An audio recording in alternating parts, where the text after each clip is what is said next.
ಇದೆಲ್ಲ ಈಗ ನಾನು ಇನ್ನೂ ಒಂದು ಮಾತು ಹೇಳ್ಬೇಕಾಗಿತ್ತು. ರೇವಣ್ಣಂದೇನು ಇವತ್ತು ಅಷ್ಟೇನಲ್ಲ. ನಾನು ರೇವಣ್ಣ ಇಂಗ್ಲೆಂಡ್ಗೆ ಹೋಗಿದ್ದೆ ಒಂದು ಸಾರಿ, ಅಲ್ಲೇ ತಗ್ಲಾಕೊಂಬಿಟ್ಟಿದ್ರು ಯಜಮಾನ್ರು. ಅದನ್ನು ನಾನು ಈಗ ಪ್ರಿವಿಲ್ 30 ವರ್ಷದ ಮುಂಚೆ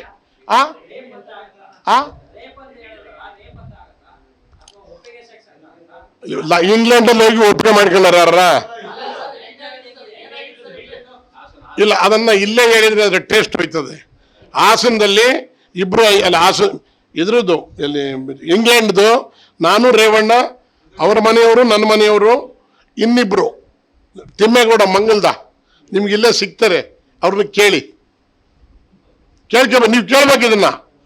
ಮಂಗಲದ ತಿಮ್ಮೇಗೌಡರು ಸಾಕ್ಷಿ ಇದ್ದಾರೆ. ಹೇಳಿದ್ನಲ್ರಿ, ಇನ್ನೇನು ಹೇಳ್ಬೇಕ್ರಿ? ಅನಾಹುತ ಆಗಿತ್ತು ಅಂದೆ, ಅದನ್ನೆಲ್ಲ ನೋಡೋಣ. ಕೇಳಿಲ್ಲ. ಈಗ 1 ನಿಮಿಷ ಕೇಳಿ ಅಣ್ಣ, ನೋಡಿ ಕೇಳಿ.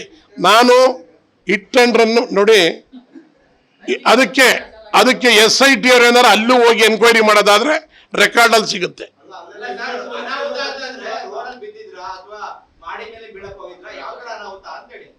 ಎಷ್ಟು ಹುಷಾರ ಮಾತಾಡ್ತಿರ್ಲಿಕ್ಕೆ ಯಾಕ್ರಿ ನೀವು? ಈಗ ಏನು ಹಾಸನದಲ್ಲಿ ನಡೆದಿದ್ಯೋ ಅದೇ ಅನಾಹುತ ಅಲ್ಲೂ ಆಗಿತ್ತಣ್ಣ,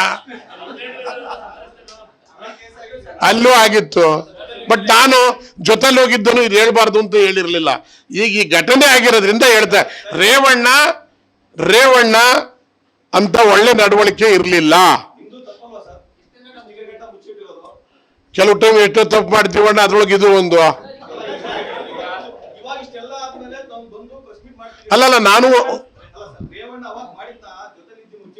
ಮುಚ್ಚಿಡ್ದ ಶಿವರಾಮೇಗೌಡ ಜೊತೆಲಿ ಬಂದ್ಬಿಟ್ಟು ಇದೆಲ್ಲ ಬಂದು ಹೇಳ್ದ ಅಂತ ನನಗೇನನ್ನೋರು.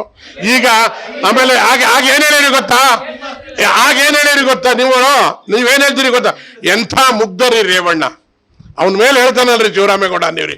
ಈಗ ಇಲ್ಲಿ ನಡೆದಿರೋದು ಅಲ್ಲಿ ಹೋಲಿಕೆ ಮಾಡಿದಾಗ ಇರ್ಬೋದು ಏನೋ ಕಂಡ್ರೆ ಅಂತ ಅಂತಾರೆ.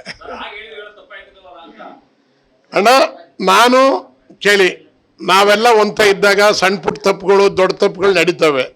ಅದನ್ನ ರಿವೀಲ್ ಮಾಡೋದು ನನ್ನ ವೃತ್ತಿ ಅಲ್ಲ. ಅದು ನನ್ನ ತಪ್ಪು ಆಗಿರ್ಬೋದು.